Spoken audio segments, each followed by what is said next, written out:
Alors, ESG, no more blablabla, on en parlait sur le plateau, pourquoi pas dire directement no blablabla tout court. Zéro bullshit, en tout cas. C'est le forum de la Tribune sur les critères environnementaux, sociaux et de gouvernance qui sont en train de transformer la finance. Et nous avons un nouveau plateau pour cette journée spéciale qui va réunir autour de la question des labels.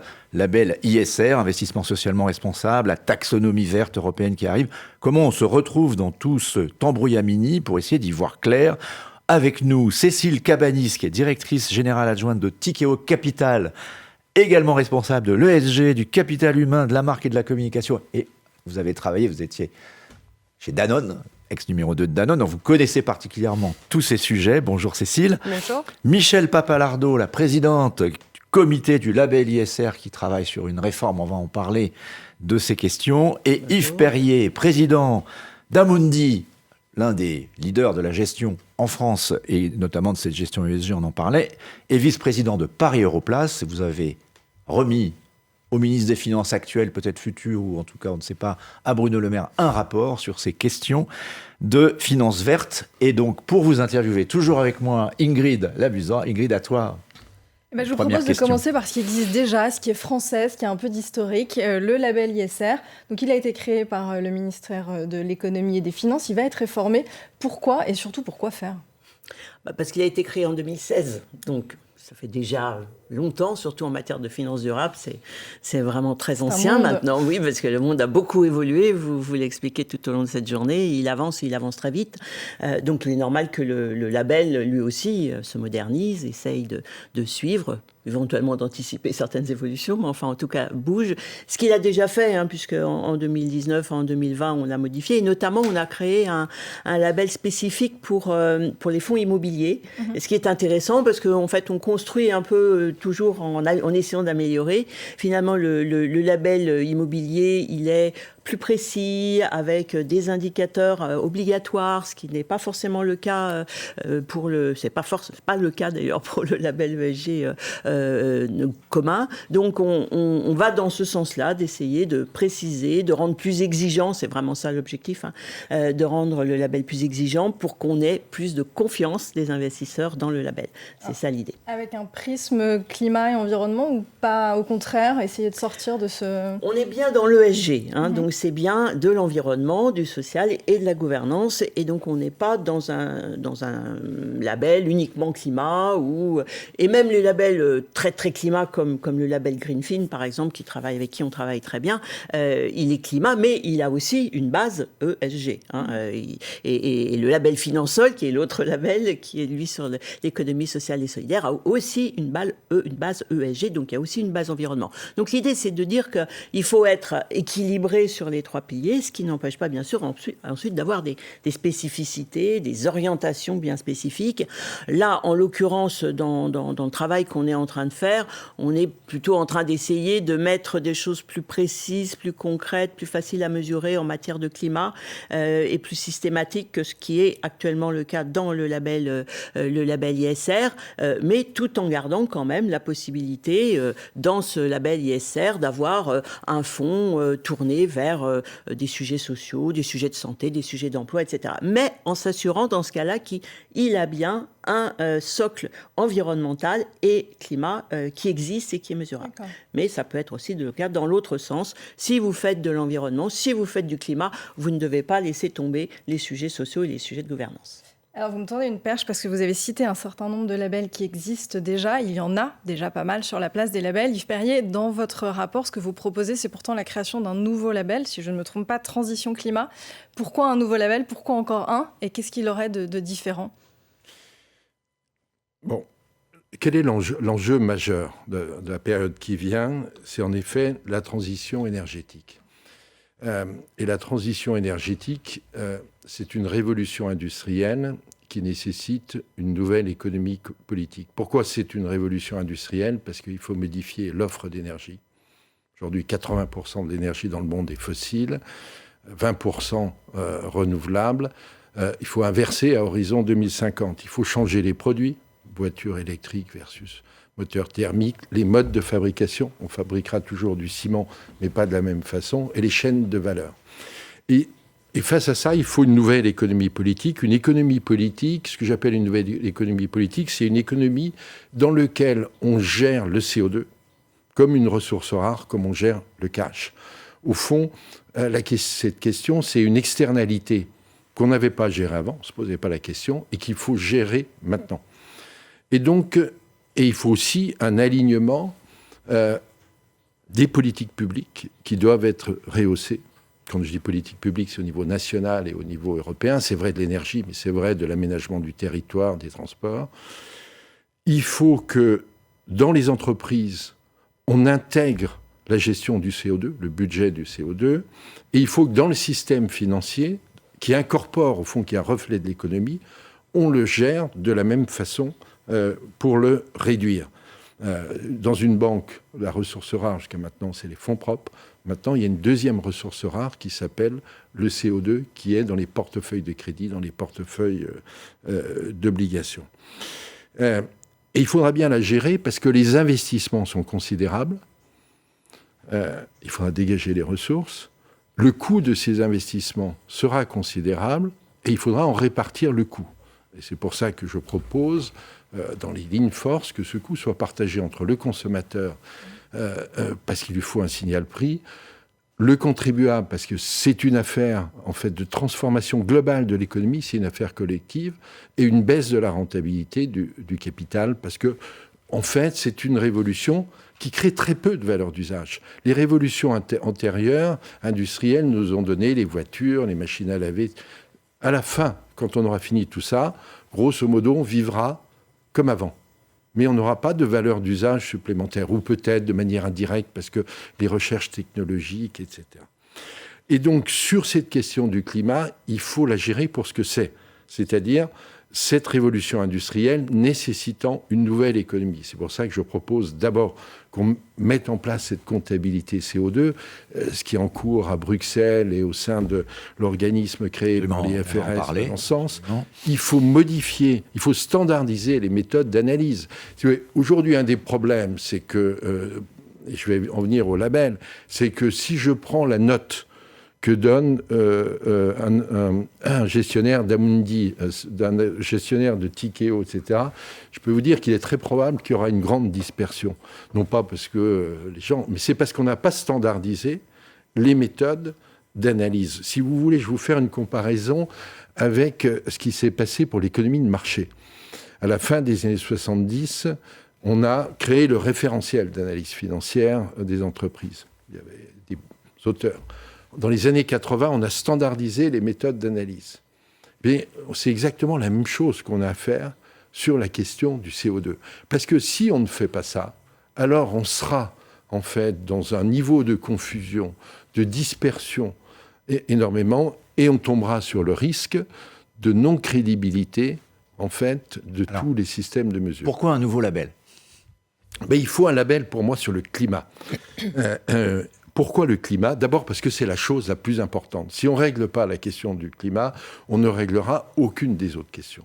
Et le deuxième point, c'est que c'est mesurable, c'est objectif. Combien une entreprise émet de CO2 dans son scope 1, scope 2, scope 3, ça peut se mesurer. Et si on veut que ça marche, cette affaire, il faut lier l'économique... Donc une sorte de contrat de confiance. Pardon ? Une sorte de contrat de confiance entre le produit. Mais c'est tout simplement de gérer cette externalité qu'on ne générait pas avant. Et d'ailleurs, les entreprises industrielles, beaucoup intègrent un prix du CO2 de plus en plus.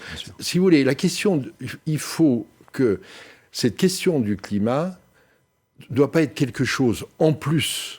Je veux dire, que font les entreprises ou le système financier, ça doit être au cœur des processus industriels et financiers. Alors, Cécile Cabanis, parce que chez Tikeo Capital, vous avez notamment créé un fonds de transition écologique avec Total. C'est ça qui est... Alors, vous allez nous en parler. Mais peut-être aussi pour généraliser, et est-ce que vous êtes d'accord avec l'idée qu'on est aujourd'hui dans une approche systémique, holistique, et est-ce que les labels servent à quelque chose, du coup, si tout devient ESG ? Alors, je pense que les labels et la taxonomie servent à quelque chose. Après, je pense qu'aujourd'hui, les entreprises sont noyées et on finit par avoir des équipes plus grandes qui font du reporting que de l'action.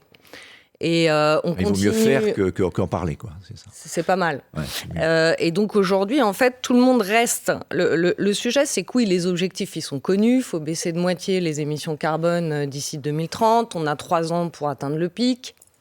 On sait que c'est l'efficacité énergétique, la mobilité bas carbone et les renouvelables. Mais chacun bute parce qu'en fait, les contraintes du système d'avant sont restées les mêmes. Donc pour une entreprise, c'est comment j'arrive à réconcilier le temps court et le temps long. Je regarde mes performances mensuelles par rapport à du passé, je publie mes résultats tous les trimestres, je fais un budget sur l'année, et on sait que quand on doit décider d'investir dans la transition, c'est potentiellement du temps qui va courir jusqu'à 10-15 ans.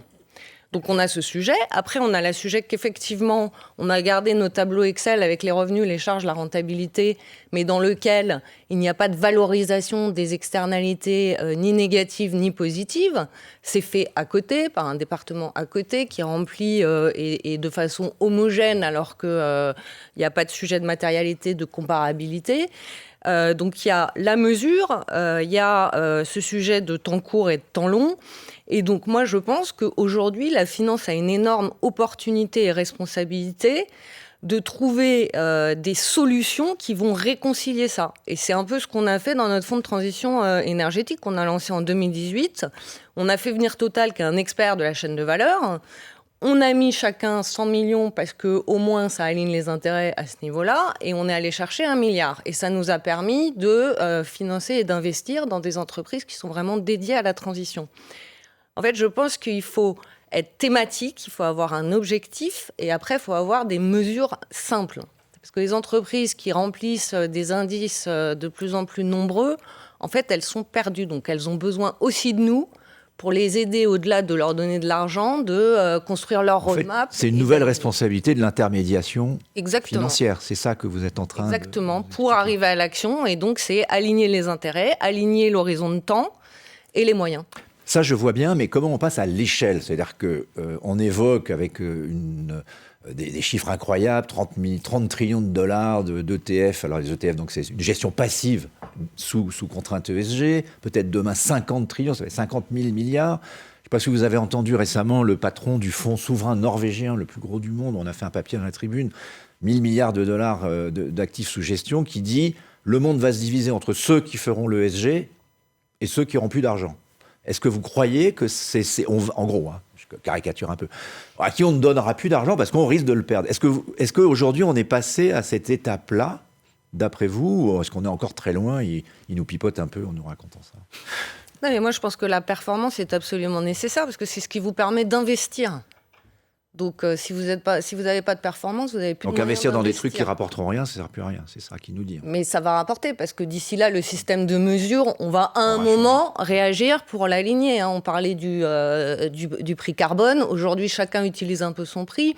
Mais il y a un moment, moi, quand j'étais chez Danone, j'avais sorti le bénéfice net par action après coût du carbone, avec un coût du carbone qui était publié. Et on le suivait tous les ans en disant, maintenant, c'est cette mesure qu'il faut regarder. Mais il faut agir et apprendre en marchant. Parce que le problème, c'est que si on attend d'avoir encore une autre réglementation, des normes qui vont arriver dans 1 an, on va mettre 2 ans à se les approprier, on avance trop lentement. Aujourd'hui, on doit prendre les décisions pour demain. Donc, c'est à nous d'aider les entreprises à trouver des mécanismes. Donc, on a fait ça. Nous, aujourd'hui, on a 81% de nos fonds en capital investissement qui sont SFDR 8 ou 9. Donc, on l'ESG au cœur, au même titre que les critères financiers. Donc, il faut les accompagner, les entreprises, et il faut avancer avec elles. Yves Perrier, sur le passage à l'échelle et cette dynamique, c'est-à-dire qu'il faut faire la différence, on en parlait, entre la photographie et le film, quoi. Oui, absolument. La transition, c'est un film. Oui, tout à fait. Dans transition énergétique, le mot transition est très important. Mais, je veux dire, je reviens à cette nouvelle économie politique, parce que il faut rehausser les politiques publiques. Notamment, en fait, nous n'avons pas, à ce jour, de prix du carbone intra-européen. Je ne crois pas au prix du carbone mondial, non pas sur le principe, mais pour des raisons réalistes. De même, on vient à peine de commencer de mettre une taxe carbone aux frontières.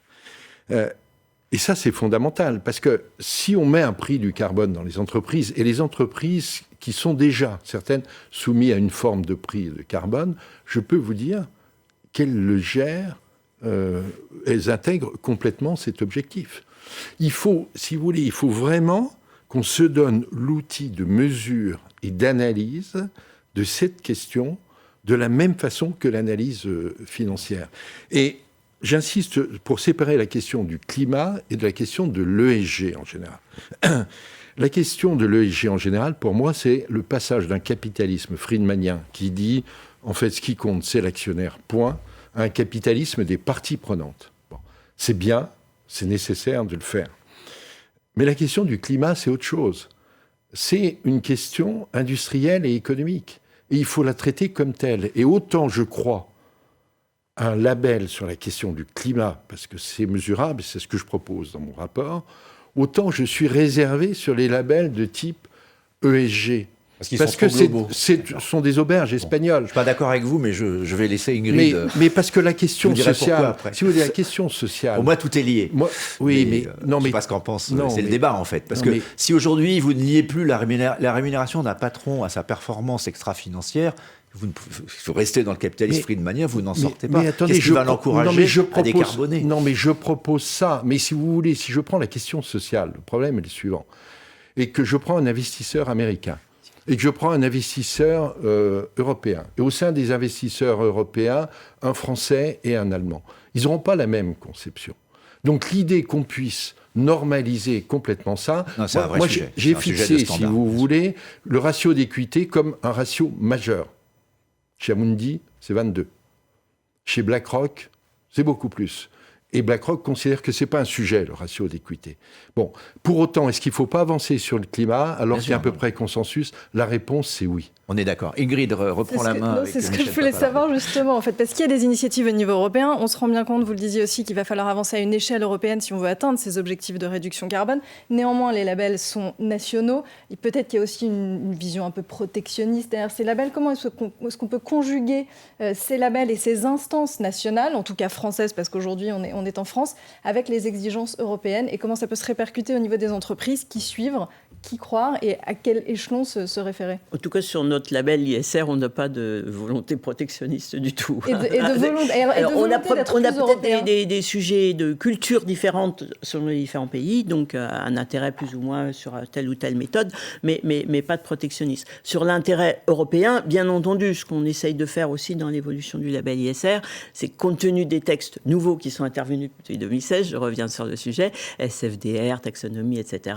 de vérifier qu'on sait raconter l'histoire du label par rapport aux textes européens. Sauf que les textes européens, je reviens un peu sur ce que disait Yves Perrier, sauf que les textes européens, ils sont encore en marche. Hein. On voit bien quand on voit SFDR, on voit l'application de l'article 8, article 9, qu'on ne sait pas très bien où sont les définitions. Donc on se dit que peut-être que nous, on peut apporter justement des éléments de définition avec notre nouveau label. Et c'est un jeu qui se fait aujourd'hui de manière très rapide finalement par rapport à ce qu'on a connu depuis des années, parce que j'entends bien la nécessité d'avoir des règles de calcul, de comparaison, etc. Enfin, moi, ça fait juste 30 ans que je dis ça, et que jusqu'à présent, les financiers nous ont toujours dit bon, c'est pas le moment, ça sert à rien, votre affaire, ça marche pas. Donc aujourd'hui, ils prennent le sujet en main, donc il faut les accompagner. Il faut bien entendu que les États, les gouvernements mettent en place, et je ne peux pas dire le contraire, loin de là, toutes les réglementations, toutes les normes nécessaires, mais je pense qu'il faut arrêter d'attendre. On a aujourd'hui effectivement besoin d'agir, et si on attend qu'on ait un prix du carbone européen pour arriver à mettre en place un label qui va faire que, bon bah là on sera passé 2030 et puis il faudra y revenir. Donc je pense que tout ce qu'on dit est vrai, mais on est dans une période très particulière, mais très excitante, on est d'accord, hein, où tout se fait en même temps, tout se fait en marchant, et qu'on ne peut pas attendre d'avoir toutes les réglementations pour mettre en place le label qui va aller bien avec ça. Le label ISR, c'est pour ça qu'il bouge et c'est pour ça qu'il évolue. C'est justement parce qu'il accompagne toutes ces évolutions. Et je pense que, en entendant les échanges depuis ce matin, je pense que l'intérêt d'un label, c'est qu'il y a quelqu'un qui contrôle. Je je reviens avec le SFDR, article 8, article 9. Aujourd'hui, c'est de l'auto-évaluation. Je pense que effectivement, compte tenu de ce que je comprends... on se fait évaluer par un organisme indépendant. Certains, oui. Mais on l'a pris dans notre impact framework. Le SFDR, aujourd'hui, il n'oblige pas à... Il n'oblige pas, mais nous, c'est ça la différence. C'est qu'aujourd'hui, il y a les réglementations européennes qui arrivent et qui sont très structurantes, on va dire, sur l'évolution européenne, et donc on va pouvoir se rapprocher les uns des autres. Ensuite, il y a effectivement des fonds qui vont plus loin et qui font des choses tout à fait intéressantes, surtout les E, les S et les G d'ailleurs en faisant comparer. Et puis on a le label qui essaye de fournir un mode d'emploi commun aux fonds qui ont envie de venir et qui sont certifiés par un tiers qui sont des auditeurs. Et donc on ne parle pas exactement de la même chose. On a l'impression que tous ces mots se mélangent, mais en fait c'est pas les mêmes outils, c'est pas les mêmes outils en fait pour accompagner dans la démarche vers la transition et vers plus globalement, je suis bien d'accord avec vous, une démarche systémique ESG. Alors justement, parce que... Pardon, allez-y. C'est pas les mêmes outils et c'est pas les mêmes process. Le problème, c'est qu'à la fin, comme certains préfèrent le label ISR, d'autres avoir un fonds neuf, etc., il faut tout faire. Et donc, vous vous retrouvez avec un nombre de contraintes, de coûts, uniquement pour faire du reporting, que vous investissez pas dans l'action. Donc, au bout d'un moment, c'est un sujet pour la charge de l'entreprise et les choix qu'elle doit faire. C'est un sujet qu'on essaye de traiter. J'espère qu'on va y arriver en faisant en sorte que, par exemple, pour avoir le label ISR, on ait fait le reporting SFDR article 8 minimum, de manière à ce qu'on n'ait pas, effectivement, vous avez raison, à démultiplier les reportings dans tous les sens, avec en plus des notions dont, comme le disait Yves Perrier, peuvent être différentes entre les uns et les autres. Mais ça vient progressivement. On a beaucoup progressé en quelques années, alors que ça stagnait pendant beaucoup d'années. Voilà, on ne peut pas attendre que le monde se fasse tout seul, tout de suite, comme ça, mais il faut agir, et c'est effectivement parce qu'il y a des sociétés de gestion, il y a des fonds qui appellent des solutions, qui amènent des propositions, que je trouve que globalement, on avance dans la bonne direction. On n'y est pas encore. Est-ce qu'il y a autant que ça, on a l'impression qu'il y a consensus, alors que j'ai vu une conférence assez marrante de Peter Thiel, qui est le fondateur de PayPal, je vous en ai peut-être parlé, on en reparlera dans la journée, qui est donc quelqu'un d'assez, je dirais, libéral, qui défendait le Bitcoin, une conférence sur le Bitcoin, donc ces crypto-monnaies, et qui disait « ESG is new communism ». C'est un truc de gauche, Warren Buffett, Larry Fink, tous ces grands gérants de fonds qui nous vendent. Donc, est-ce que c'est ça, Cécile Cabanis? C'est une vision un peu angélique et qui se heurte à une réalité d'une finance qui, en fait, s'en fout un peu, quoi. Mais quelqu'un lui a fait une formation sur le climat. On va vous envoyer. Il a regardé les épisodes climatiques, là. Je crois qu'il s'en fout aussi du climat, en vérité. Mais surtout qu'il fait du Bitcoin, donc lui... peut-être il s'en fout, mais... Il dépense une centrale nucléaire par an. On a effectivement deux sujets. On a le sujet du climat, et là, on sait qu'on est déjà en retard et qu'il faut bouger. Et on n'a pas le choix. On ne fait pas ça pour être joli, pour être sympathique. On fait ça parce que sinon, le système va s'arrêter, tout simplement. Donc on défend aussi la valeur des actifs. Oui, absolument. Donc voilà. Et après, le S et le G sont importants, mais le climat, il a cette particularité qu'il est collectif. Et quand on dit collectif, c'est qu'on n'a pas trop l'habitude. C'est-à-dire qu'il concerne toute l'humanité. Voilà. Et donc, il y a à la fois ceux qui se disent, si je le fais pas, les autres vont le faire. Et à la fois, ceux qui se disent il faut qu'on change notre mode d'action et qu'on passe en mode d'action collectif, parce qu'on gagne tous ou on perd tous à la fin, quoi. Et donc, le climat, il doit s'accompagner de changements de paradigme. Dans les entreprises, la majorité des impacts, elles sont dans leur scope 3, donc le scope indirect, les fournisseurs et les clients. Il y a un moment, si vous ne vous mettez pas ensemble sur le partage de la donnée, la mesure, ça ne peut pas marcher. Je voulais juste, il nous reste 2 minutes.